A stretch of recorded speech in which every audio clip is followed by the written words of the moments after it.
vamos a centrarnos ahora en un aspecto muy concreto que afecta al devenir y a la continuidad del yacimiento a partir de nuestra salida del mismo. Por contextualizar un poco estos acontecimientos, recordaremos que en el 2009 es cuando se judicializa el proceso, cuando ya estamos fuera por orden foral del yacimiento, y en el año siguiente la Diputación, mediante no sabemos exactamente si convenio o contrato directamente con el señor Núñez, que fue, como seguramente saben ustedes, miembro de la antigua Comisión Científico-Asesora, se le nombra nuevo director de los trabajos de las investigaciones en el yacimiento y comienza lo que a través de los medios de comunicación se ha conocido como la nueva era de Iruña Velella.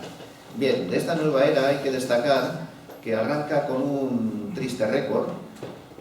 Prácticamente en una quincena de trabajo en el verano del 2010 se abre con medios mecánicos, con excavadora, con camiones de gran tonelaje, se abre un nuevo sector en las excavaciones de Iruña Velella que tiene aproximadamente una superficie confesada, según los propios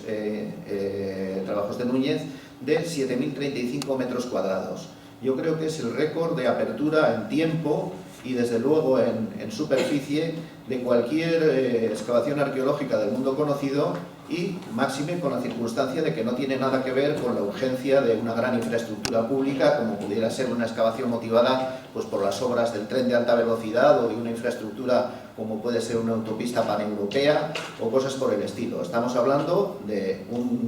una intervención arqueológica que no debió de tener más motivaciones que las científicas y que, sin embargo, pensamos que buscando una serie de resultados obvios y rápidos, pues se realiza mediante medios mecánicos y, como les decía, afecta a una superficie de más de 7.000 metros cuadrados en una quincena de trabajo en la que, evidentemente, yo creo que es obvio que no se puede controlar de una forma adecuada ni metodológicamente precisa pues todos los hallazgos que se han ido produciendo en una zona. Una zona, recordemos además, que, muy a nuestro pesar, está también sujeta a un procedimiento, está sub iudice, es una zona en la que se produjeron hallazgos, en la que están los sondeos, por ejemplo, 95 y 105, que arrojaron hallazgos de grafitos excepcionales y que se ha visto afectada, como decía, por estos trabajos, pudiéndose a nuestro juicio darse un caso de destrucción de pruebas.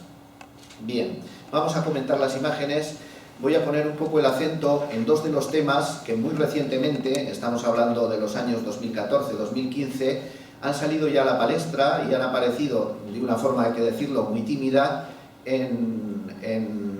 formato científico, de una forma un poco lateral, como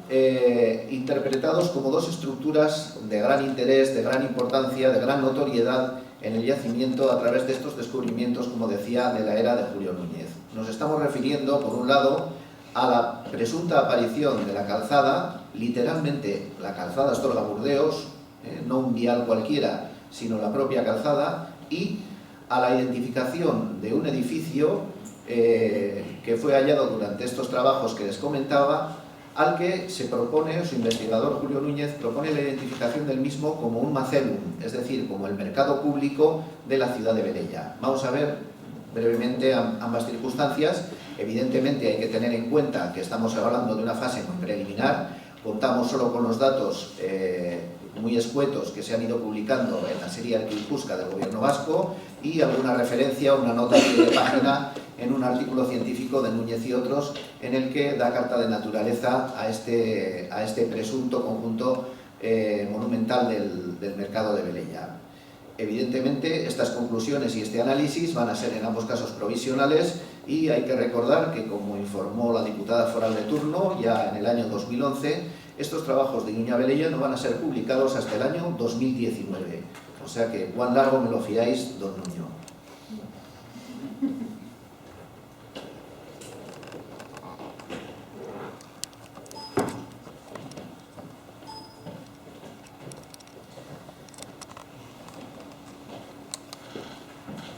Bien, partimos de la foto aérea de Iruña, siempre muy significativa, que nos permite situar un poco la zona que vamos a comentar. Se trata de esta finca trapezoidal, la finca 98 del parcelario de Iruña de Oca, en la que, como decía, y luego veremos en fotografía aérea, llevamos a cabo parte de los sondeos del estudio histórico-arqueológico de Viña Velella entre los años 2005 y 2006, creo recordar, que arrojaron varios de ellos resultados positivos en cuanto al hallazgo de evidencias de grafitos excepcionales en los mismos, y que luego ha sido objeto, como decía, de esta tremenda intervención con medios mecánicos en la época de Julio Núñez. Bien, otra vista de la ciudad en la que se observa prácticamente aquí en primer plano. Tenemos esta finca, que es en la que se ha llevado a cabo esa intervención, que ahora veremos a través de foto aérea, y en la que ya adelanto que se produce una interpretación o una propuesta, a nuestro juicio, absolutamente radical y creemos que fuera de foco. Se propone que la vía Astorga-Burdeos entraba directamente a la ciudad y que lo hacía por este talud que vemos aquí, luego tomaría una curva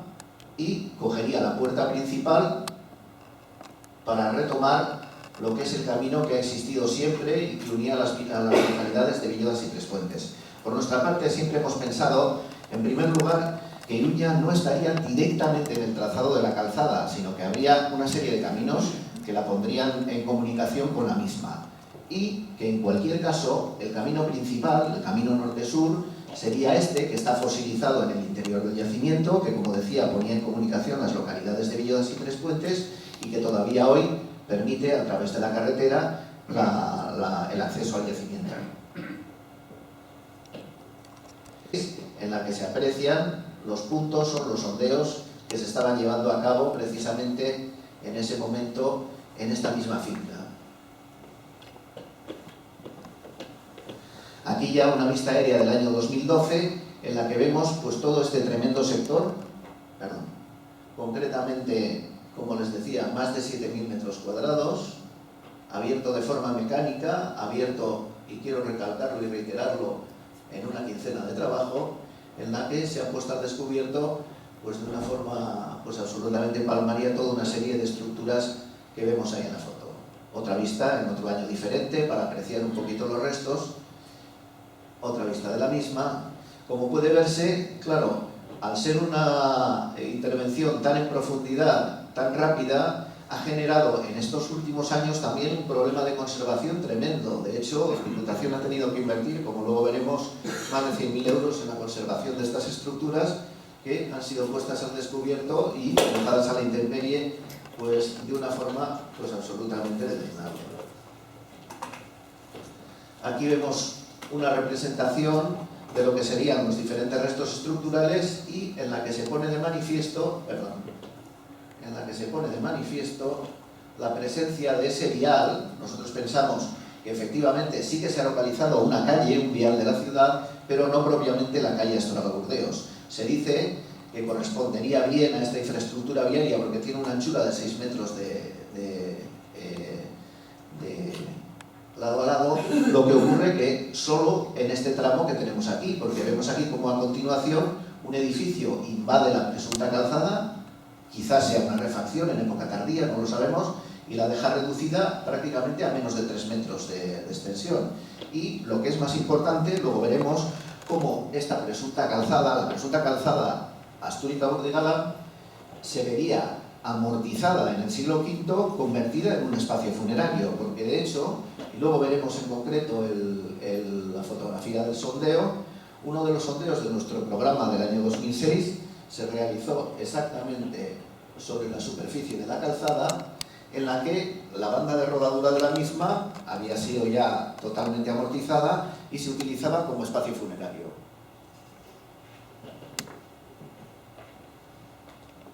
Vemos aquí diferentes fotos aéreas del yacimiento que llevamos a cabo en nuestro programa de estudio histórico-arqueológico del mismo y en el que se pone de manifiesto la presencia de estructuras, algunas de gran porte, como puede ser este pórtico que tenemos aquí, en la zona baja junto al río, o propiamente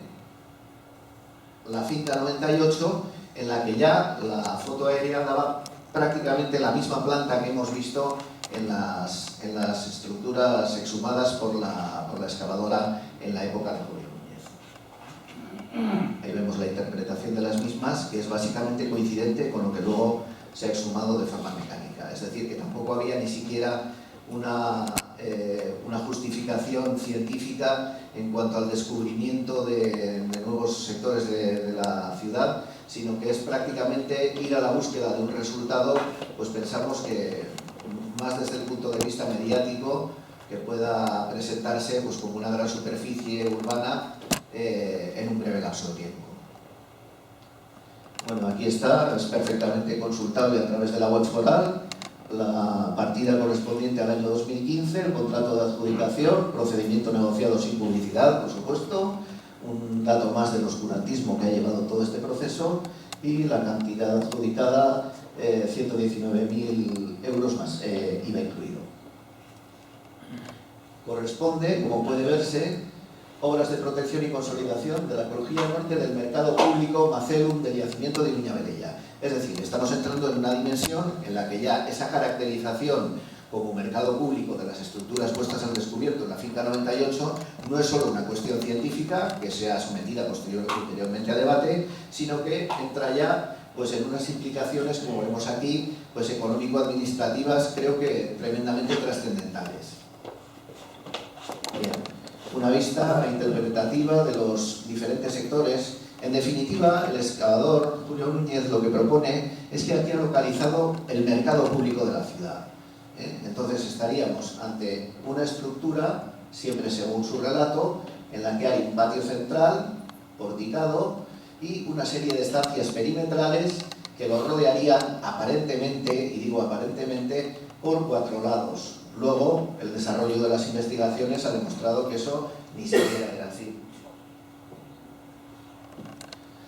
Aquí tenemos una vista parcial de la misma.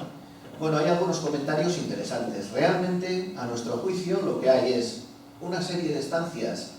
exteriores a este patio porticado, algunas de las cuales pensamos que estas podrían ser tabernas y el acceso, uno de los accesos de este edificio, y en el resto lo que tenemos es el cierre del mismo por aquí y el cierre de este otro lado del edificio que daría, según su excavador, el acceso principal por aquí a la vía.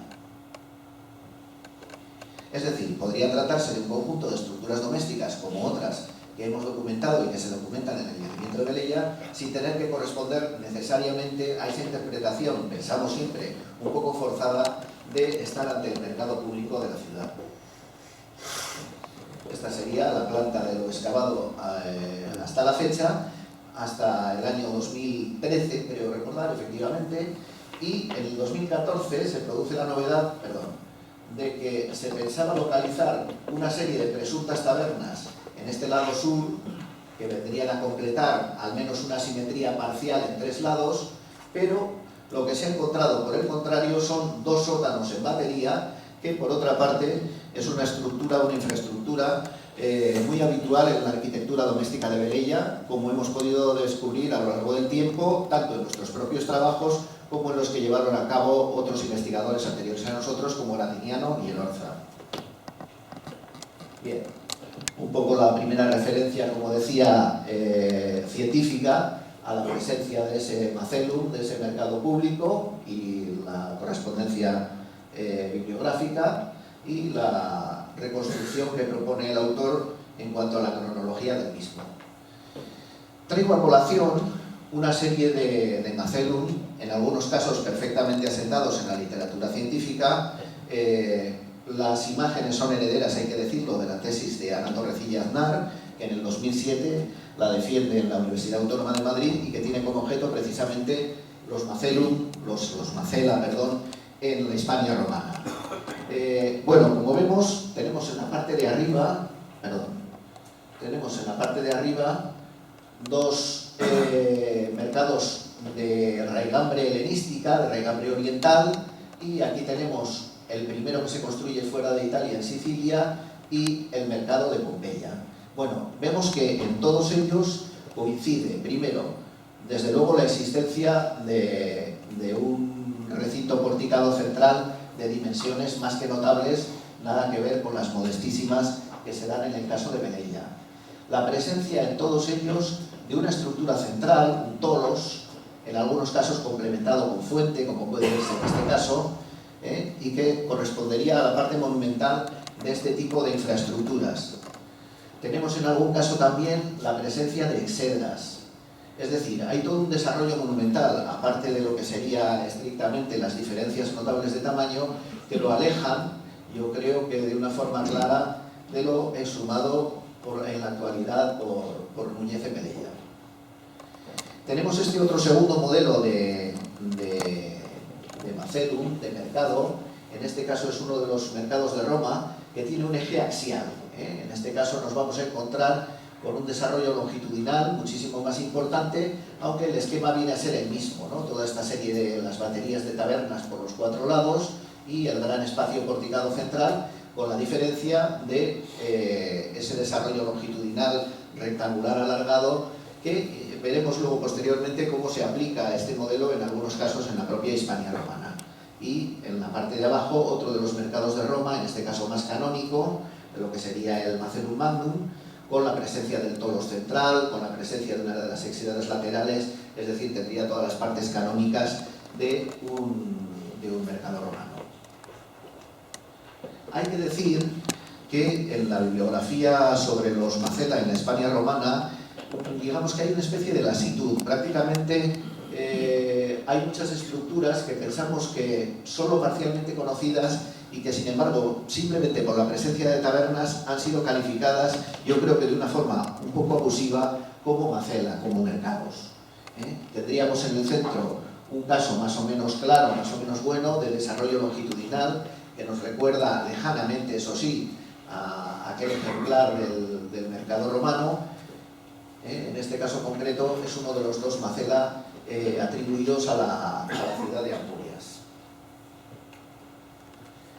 Aquí tenemos, y quiero llamar la atención por su proximidad, relativa proximidad geográfica, en la parte superior, lo más importante, el Macellum de Clunia, en Peñalba de Castro, Burgos, que como puede verse en esta reconstrucción se ve perfectamente cómo tenía pues todo un programa arquitectónico, una entidad realmente fuera de lo común comparada con lo que hemos visto en Melilla. Y por citar también otro ejemplo relativamente cercano, en este caso es el Macellum de Pompaelo, y por citar otro caso en el que hay un desarrollo constructivo realmente notable, el de Baelo Claudia en Bolonia, Cádiz. Finalmente, incluso una inscripción en la que se menciona la reparación del Macellum de Villajoyosa en Alicante. Volvemos a las estructuras de Melilla y vemos que realmente yo creo que es una sobreinterpretación el calificar estos restos como un posible mercado público. Tenemos otro dato tremendamente importante o tremendamente notorio, y es que además los Macela en época romana se situaban fundamentalmente en la proximidad del foro, y desde luego la ubicación topográfica de esta finca no obedece en absoluto ni hace pensar que estuviera ni cerca ni muchísimo menos de esta infraestructura foraria. Como les decía, el sondeo no 105 que se practicó en esta finca 98 y en la que sobre lo que sería la cimentación de ese vial se colocó un enterramiento tardorromano. Es decir, si esto fuera cierto, si esta fuera propiamente la vía Estorga-Burdeos, resulta que en el siglo V habría quedado garantizada con la ubicación de una necrópolis directamente sobre su trazado. Esta sería la estratigrafía y vemos cómo directamente sobre la cimentación se ha ubicado un enterramiento tardorromano, y por otra parte vemos también pues cómo la entidad monumental pues no responde más que a una leve cimentación sobre unas capas de arcilla que está bastante alejada, pensamos, de lo que sería una infraestructura viaria de la entidad de las Tornaburdeos. Finalmente, recordar cómo en el urbanismo doméstico de Velella pues son frecuentes los espacios porticados, como este que tenemos aquí, son frecuentes la presencia de tabernas. En varias de las domus de la ciudad se constata este fenómeno. Son frecuentes también la presencia de infraestructuras